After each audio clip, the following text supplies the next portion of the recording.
জিহাদ বিরোধী মুভি হিন্দুত্ববাদী আগ্রাসনের পূর্বাভাস নয় তো? বৃহত্তর রামরাজত্ব প্রতিষ্ঠার স্বপ্নে বিভোর হয়ে আছে হিন্দুত্ববাদী ভারত। বাংলাদেশকেও তারা এই রামরাজত্বের অংশ বানাতে চায়। ভারতে, কাশ্মীরে ও গুজরাটে যেভাবে তারা মুসলিমদেরকে পিটিয়ে মারছে, মা বোনদেরকে ধর্ষণ করছে, বাংলাদেশেও তারা একই বর্বরতা শুরু করতে চায়। বিভিন্নভাবে তারা তাদের এই শয়তানি চক্রান্তের কথা জানান দিচ্ছে। সম্প্রতি তারা একটি মুভি রিলিজ করতে যাচ্ছে, যেখানে বাংলাদেশকে দেখানো হয়েছে সন্ত্রাস ও জঙ্গিবাদের আড্ডা হিসেবে। আর এই দেশকে জঙ্গিবাদের হাত থেকে মুক্ত করতে এগিয়ে এসেছে মালাউন কমান্ডো নায়ক দেব। ছবির ট্রেইলারে জঙ্গিবাদের নিদর্শন হিসেবে দেখানো হয়েছে কালেমায়ে তৈয়বা লেখা পতাকা। এর মাধ্যমে তারা মূলত খোদ ইসলামকেই জঙ্গিবাদ এবং মুসলিমদেরকে জঙ্গি সন্ত্রাসী হিসেবে তুলে ধরার প্রয়াস পেয়েছে। আর এই দেশ থেকে ইসলাম ও মুসলিমদেরকে উৎখাত করতে তারা কমান্ডো পাঠানোর দিকে ইঙ্গিত করছে। এই মালাউনদের শয়তানি দেখুন। ভারতের জঙ্গি সংগঠন আরএসএস পুরো ভারতে হিন্দুত্ববাদী এজেন্ডা বাস্তবায়ন করছে। বাংলাদেশে তারা আরএসএস এর আদলে গড়ে তুলেছে আরেকটি শক্তিশালী জঙ্গি সংগঠন ইসকন।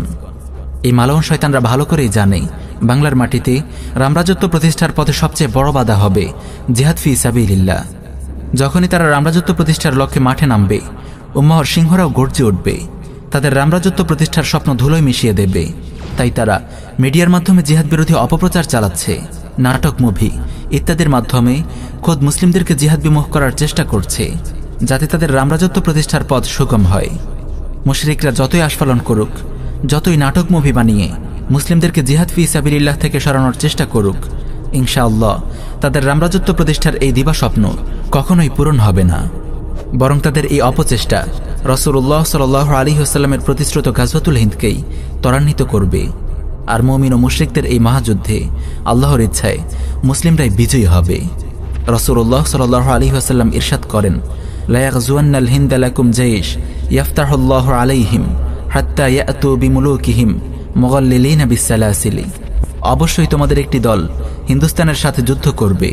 আল্লাহ তাআলা সেই দলের যোদ্ধাদেরকে সফলতা দান করবেন এবং তারা হিন্দুস্তানের রাষ্ট্রপ্রধানদেরকে বেড়ে দিয়ে টেনে আনবে। প্রিয় ভাই ও বোনেরা, মুমিন ও মুশরিকদের এই লড়াইয়ে রাসূলুল্লাহ সাল্লাল্লাহু আলাইহি ওয়াসাল্লামের প্রতিশ্রুত এই গাজওয়াতুল হিন্দে আপনি কোন পক্ষে থাকবেন? আপনি যদি তাওহীদের শিবিরে থাকতে চান, তবে আপনাকে এখন থেকে ঈমানী ও আসকারী আযাদ গ্রহণ করতে হবে। মুসলিম সমাজকে তাওহীদের পতাকা তলে ঐক্যবদ্ধ করতে হবে। ইসকন সহ সকল হিন্দুত্ববাদী জঙ্গি সংগঠনের অপতৎপরতার বিরুদ্ধে রুখে দাঁড়াতে হবে। মুজিববাদের নামে এদেশে যে হিন্দুত্ববাদী চক্র গড়ে উঠেছে, সেটির বিরুদ্ধে সক্রিয় ভূমিকা পালন করতে হবে। আল্লাহ রাব্বুল আলামিন আমাদের সবাইকে আমল করার তৌফিক দিন। আমিন ইয়া রাব্বাল আলামিন।